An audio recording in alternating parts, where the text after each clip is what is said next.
Olá, professor. Atualmente fala-se bastante em drogas, que fazem mal, que podem curar, por vezes mitos que geram pré-julgamentos. Será que as drogas são uma novidade em nossa cultura ou uma necessidade humana secular? O que você diria aos jovens caso eles perguntassem há quanto tempo as drogas existem? Uau! Muitas questões. Todas elas podem nos ajudar a entender por que falar de drogas nas famílias e na escola ainda é algo complexo. Aliás, o próprio nome droga sequer apresenta uma origem precisa. O mais provável é que venha da palavra holandesa drog, usada desde o século XV para designar diferentes produtos de origem natural, de alimentos a substâncias medicinais. Para você ter uma ideia, na Grécia Antiga havia a crença de que diferentes deuses, como Hipnos, deus do sono hipnótico, Thanatos, deus da morte, e Nix, deusa da noite, eram adornadas com o talo da planta papoula, de onde são produzidas drogas como o ópio, a morfina e a heroína. Morfeu, o deus do sono, costumava sacudir todas as noites a planta sobre os mortais, lhes oferecendo repouso e esquecimento. Você já ouviu falar na expressão cair nos braços de Morfeu? Pois é, surge daí a metáfora para a pessoa que adormece. Hipócrates frequentemente mencionava a papoula como ingrediente de preparados medicinais, e Aristóteles a registrou como planta antidiarreica, calmante e por vezes sonífera. Você sabia que para os ancestrais andinos a folha de coca era uma planta sagrada? Os rituais eram tão respeitados que a planta só era manipulada por autoridades políticas e religiosas. Por ser considerada um presente dos deuses, somente eram colhidas por índios mensageiros e usada de forma controlada. Esse panorama muda com a chegada dos espanhóis à América, com uma ruptura cultural onde a coca passou a ser moeda de troca com os índios. Não apenas as folhas de coca, mas também as do tabaco eram usadas em rituais religiosos de grupos indígenas, desde a baforada à mastigação das folhas.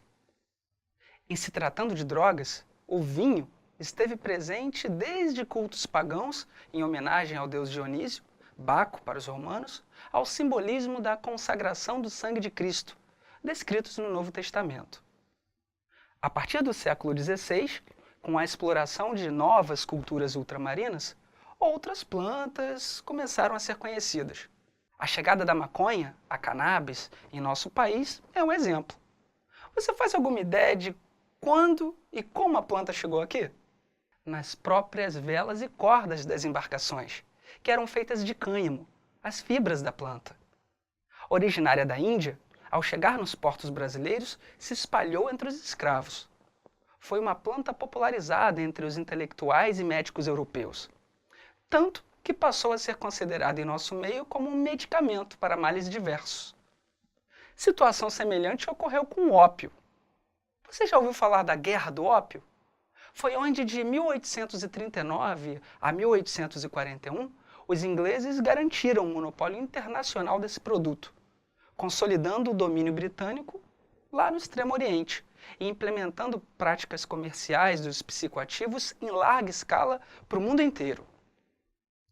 Desde o período colonial, o mercado lícito e ilícito dos entorpecentes tem movimentado bastante a economia.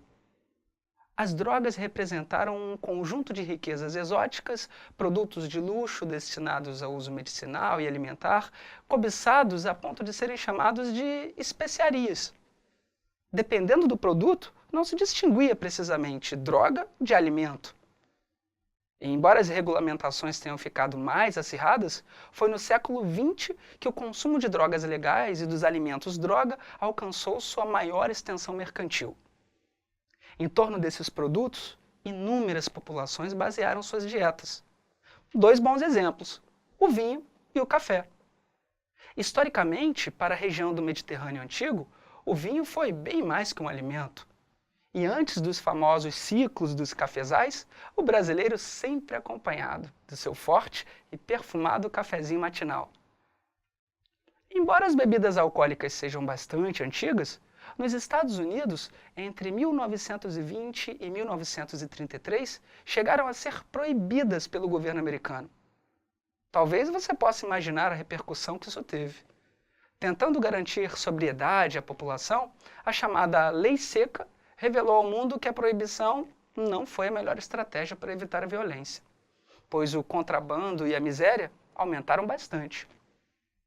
Além do comércio clandestino, a procedência duvidosa dos produtos se tornou uma preocupação, sobretudo para a população juvenil.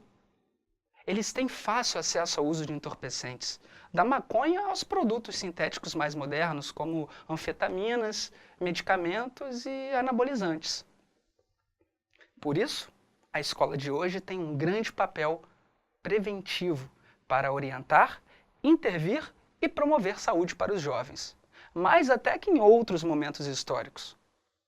A existência das drogas e seus usos ao longo do tempo envolve questões complexas de liberdade e disciplina, sofrimento e prazer, sociabilidade, crime, comércio e guerra. A história das drogas e suas formas de uso e controle acompanham a existência da própria humanidade. E para agir no presente, é conveniente saber um pouco sobre o passado. Caro professor, espero que essa aula lhe ofereça boas reflexões. E agora, rumo ao fórum dessa semana.